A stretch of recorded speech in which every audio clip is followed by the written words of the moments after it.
everybody, Brian from Movieverse here, and today Greg is joining me yet again for the second edition of our Avengers Age of Ultron lead-up videos. So on this video we will be talking about the Marvel Cinematic Universe Phase 2 and all the movies that are in that. So we're going to go through Iron Man 3, Thor the Dark World, Captain America, the Winter Soldier, and also Guardians of the Galaxy. Now in this video we're not going to be doing detailed reviews of the movies themselves, but we are going to be going over the storylines that are kind of contributing to the overall arcing storyline of the Marvel Cinematic Universe. So let's go ahead and get started. First we're going to talk about Iron Man 3. Now something that might be an unpopular opinion, I didn't really care that much for Iron Man 3. It didn't connect to the overall MCU that much. It had a couple of things that we think can play a role in Age of Ultron and movies moving forward. One of which would be the AI-controlled suits. Tony Stark had all of his different variations of the Iron Man armor, and they were all controlled by Jarvis. Yeah. Also, we see Tony going through post-traumatic stress disorder from the events of the first Avengers. And lastly, we see that at the end of the movie, the end credit scene, we see Tony talking to Bruce Banner, which that's a really kind of insignificant end credit scene. But what I noticed is there are a lot of people who are complaining, from people who have seen the movie, who are complaining, saying that you don't see how Tony Stark gets back into connection with the Avengers. Well, for me, that end credit scene for Iron Man 3 kind of shows that, hey, he's already talking to Bruce Banner, aka the Hulk. They're probably in Stark Tower. And also, Nick Fury was able to show up on Iron Man's doorstep whenever he felt like. So, you know. So I think people are giving that too much thought. I think it's pretty simple once you look at the end credit scene of like I said, they all know each other. They all interact with each other. Yeah, I think people just want to see like that type of like, oh, hey guys, let's go do this thing, instead of, I don't know, I don't have any problems with it. But so that's my thoughts on Iron Man 3. Was there anything that you saw in there that could contribute? The biggest thing to me, because well, yes, there aren't a lot of specific bullet points you can point out, but it's big number one most important issue I think across any of the movies that are part of Phase 2 that's directly related in Age of Ultron are the AI controlled suits. Yeah, he could use the same technology for the There's Ultron like Avenger droids or whatever. Yeah. The Ultron drones or whatever they are. Yeah. I mean, like, because it's very clear in the movie, Jarvis has control of all of those suits. Yeah. Actually, and Jarvis AI himself. There's actually one other Easter egg that's in Iron Man 3 that could possibly lead into other storylines that happen in the Marvel Cinematic Universe, and that is the company with the name of AIM, Advanced Idea Mechanics. Yeah. They are a company or a group of individuals from the comic books that are villains throughout all of the Marvel comics. So that could be one more thing that could add to the Marvel Cinematic Universe. But as far as a thread that we see directly tying into Avengers Age of Ultron, I'm not really sure. More so the AI-controlled the suits. So is there anything else in Iron Man 3 that you noticed that you want to talk about real quick? Well, the other thing, because it's the one shot that was part of Thor Dark World. Yeah. But it's related to Iron Man 3 was, the Mandarin's in jail. Yeah. And he's being interviewed. The Mandarin. Well, the Mandarin we know is in jail. Yeah. And he's being interviewed essentially by a hitman arranged by the Ten Rings. Yeah. And supposedly the real Mandarin. Now, I'm not sure if that was fan service or if that was just reaction to the outcry or what. Yeah. So we don't really know, because also we don't know if we're going to get another Iron Man movie solo. Yeah. So that, like I said, there wasn't much in Iron Man 3 that we feel like tied into the Marvel Cinematic Universe at large. It felt very much like its own standalone movie. It was who was the director for that? Do you remember? Shane Black. Shane Black, which he's done the Lethal Weapon movie, so he's a buddy cop. And worked with Robert Downey Jr. on Kiss Kiss Bang Bang. Yeah, so he's really big into like those buddy cop movies. Set at Christmas. I'm sorry. Set at Christmas too. Yeah, so that it's its own very standalone movie. So we're gonna go ahead and move on to Thor: The Dark World, like you mentioned, that end credit scene. with the real or not the end credit scene, but the one shot. Which is on the DVD. Yeah, the one shot scene with the real Mandarin. But some Easter eggs that we get from Thor: The Dark World. We get another Infinity Stone, which this one is called the Ether, which we believe is the Reality Stone. And we think this because you see how the realities are kind of opened up. You can see other and how parts it affects, of the universe, it affects each different part. And the Dark Elves were going to use it to bring darkness to all of reality. Yeah, all the realms. So that is the Ether, is the Infinity Stone that we will see coming up in another movie sometime in the future. Yeah, and just to get it out now, it is at the end of the movie, the end credit scene. It shows up at the collector's office. Yes, collector's office. I like that. And also we get Loki in the second Thor movie. So Loki is imprisoned from the events of Avengers. Yeah. He basically helps Thor in his quest to save Jane Foster.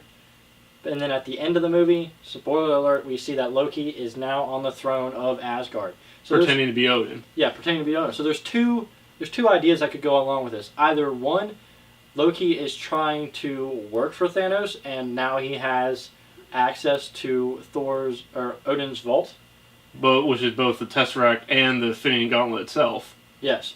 Or the second idea would be that he is using Asgard's forces to protect himself from Thanos because he failed on his mission to Earth. Yeah. So, any other things that you might have saw from Thor? The other thing was it's the general temperament of Thor throughout that whole movie. Yeah. We saw in the first Thor, he's this real gung ho, ready to accept the crown.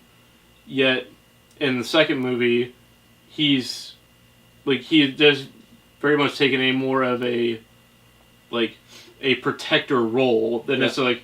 So I mean, he feels like he can't do a good job of protecting the realms by being the king of Asgard. Yeah. And so much so that again at the end of the movie, he tells Odin, because we find out it's Loki, that he no longer wishes the crown. Yeah. So then he goes back to Earth, which will also lead into Age of Ultron, where Thor has spent some time on Earth now as an Earthling, kind of. Yeah. So moving on from Thor: The Dark World, we're going to go to the next movie in Phase 2 of the Marvel Cinematic Universe, and that would be Captain America: The Winter Soldier, which, in my opinion, has been the best movie of the Marvel Cinematic Universe so far. It had a 70s spy thriller feel to it. It introduced us to some more Captain America characters, such as the Falcon. We also got the Winter Soldier, aka Bucky Barnes. We also saw what Black Widow is really capable of. Yeah, we see that interaction between Black Widow and Captain America, and they kind of form this friendship. Yeah. So that was really interesting to see those two work together. We also see S.H.I.E.L.D. fall at the hand of Hydra, and also we get a name drop to Stephen Strange, aka Doctor Strange. So and he has a movie coming out in 2016, so that's directly related to the MCU. And then also the end credit scene of Captain America: The Winter Soldier gives us our first look at Quicksilver and the Scarlet Witch of the MCU. AKA the Miracles. Yeah, so what's your thoughts on Winter Soldier? To me, the bigger point was, you didn't mention it, but it kind of falls in with S.H.I.E.L.D. falling, in that you started to see Captain Rogers' distrust of S.H.I.E.L.D. and the whole system. Yeah. The whole hierarchy. He goes on about how he, in order to complete his mission, he needs to know everybody is doing the same job. They're all on the same page, yeah. Yeah, so, and kind of, that was a big, it's kind of again, a thread, depending on how they go with Civil War, that I think would be a big reason why you see Tony and Steve butt heads so much. Yeah, and the reason why I mentioned the Falcon is because he has now been giving credit on the Age of Ultron poster for being in the movie. Yeah. So, in what degree we see him, we don't know. It could be in a dream sequence that Captain America has. He could show up at Stark Tower at some point, or Avengers Tower. We don't know. But he will be in Age of Ultron in some capacity. Or they may just need so many bodies to handle all of Ultron's drones. Yeah. So, we'll see him in some capacity. in Age of Ultron, and also we mentioned that they introduced the Winter Soldier, and at the end of Captain America: The Winter Soldier, Captain America and Falcon are talking about going after Bucky to try to bring him, remind him who Steve Rogers is and that they're friends and that kind of thing. So it's interesting to me how they're going to handle this going into Age of Ultron. Are they going to have found the Winter Soldier? Are they putting that on hold? What's going on there? Because or will Winter Soldier just find them? Yeah, and somebody asked Chris Evans about that, and he said he couldn't answer that question. So it really makes me interested on whether or not we'll see the Winter Soldier in Avengers: Age of Ultron. Yeah. So that's really super interesting to me, because eventually, you're going to have Civil War coming out next year. I assume that the Winter Soldier will be in Civil War. Yeah. On Captain America's side, I would imagine. Probably, yeah. So that was a really interesting way that they left that movie, and now we're going into Age of Ultron, because going into the next movie in line in this Marvel Cinematic Universe was Guardians of the Galaxy. So Guardians of the Galaxy had nothing to do with these Earth-bound characters, or at least their smaller storylines, right? Yeah. So the first time we're going to see Captain America after the Winter Soldier is in Age of Ultron, and we don't know where he's at in his adventure to find Bucky. Yeah. So that being said, we're going to move on to Guardians of the Galaxy, which just gave us a great look at the cosmic side of the Marvel Cinematic Universe. It also gave us some background information on the Infinity Stones. We saw Thanos again, more so than we saw him in the Avengers. And we also got kind of a sense of what he's like. Yeah, what his personality is like, how he handles himself. We saw his daughters, Gamora and Nebula, which Nebula played a really big part in the comic book Infinity Gauntlet. We find out that Peter Quill was abducted from Earth by bounty hunters to return to his father, or be returned to his father. Which we do not know who that is yet. Yeah. Which is supposed to be answered in Guardians 2. Yeah, it's apparently is not the same as his father in the comic books, which I don't necessarily know whether I like that or not, but we'll see what they do with it. And also, at the end of that movie, Guardians of the Galaxy, we know that the Power Stone, which is another Infinity Stone, is left on Xandar in the possession of the Nova Corps. So what are your initial thoughts on Guardians of the Galaxy? Guardians of the Galaxy really, to me, I think, planted the most seeds for yeah, not to say for, but for the Marvel Cinematic Universe going forward. Yeah. Because you have the question of, Peter Quill's dad is an alien.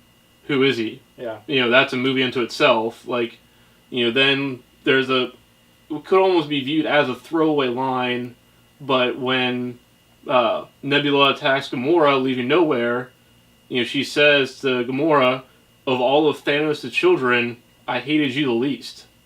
So it means there's more than just two children of Thanos. Yeah. Well, they weren't his biological children. They were his adopted children. Yeah. And he basically stole them from their families and raised them up to be, soldiers or whatever.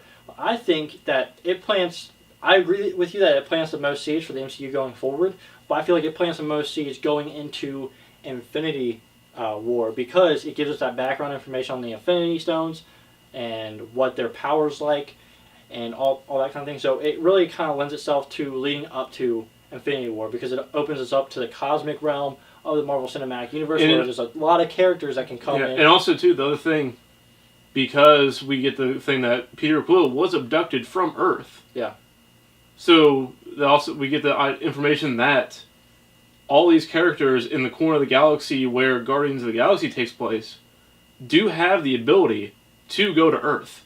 But they don't yet. Yeah, they don't, but they have the ability to. Yeah. So really, yeah, the first time that you see aliens go to Earth is the Chitauri in the Avengers. And even Thor in the Avengers said that the Tesseract being on Earth lets the other 9 realms know that Earth is ready for a higher form of war.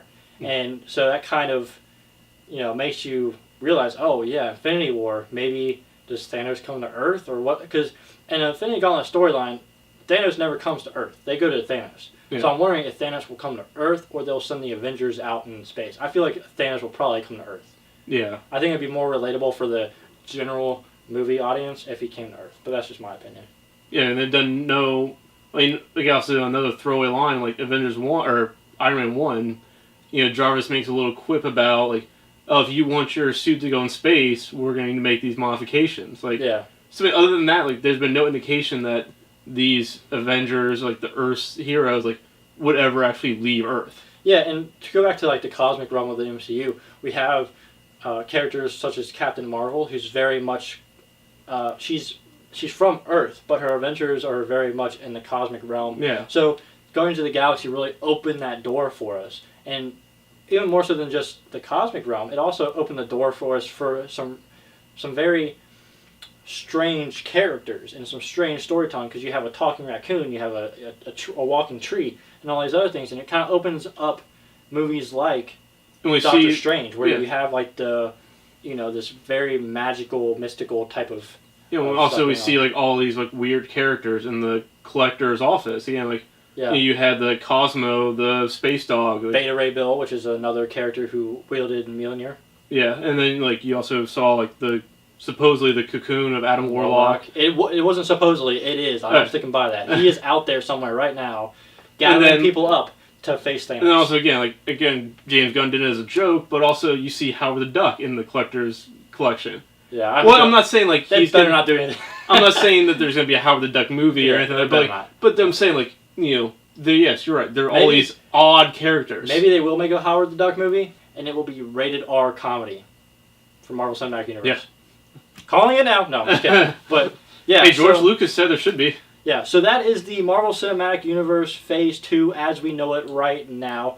There are 2 more films that are technically in Phase 2 of the Marvel Cinematic Universe. Age of Ultron and Ant-Man. Mm-hmm. So, those 2 movies are coming up very soon. We will have reviews for those movies for you guys coming out after the movies release, and we get to see them, and we'll review them for you, tell you guys what we like about it, what we don't like about it, and what it can mean going on into the future of the Marvel Cinematic Universe. But for now, this is going to take this video to the end. If you like this video, go ahead and click that thumbs up button. Comment down below. Let us know what you think about all these things that we found in these 4 movies. If you guys found anything that we might have missed or forgot to mention, go ahead and let us know in the comment section. And as always, if you like what you see here on Movieverse, subscribe to Movieverse, and we'll catch you guys on the next video.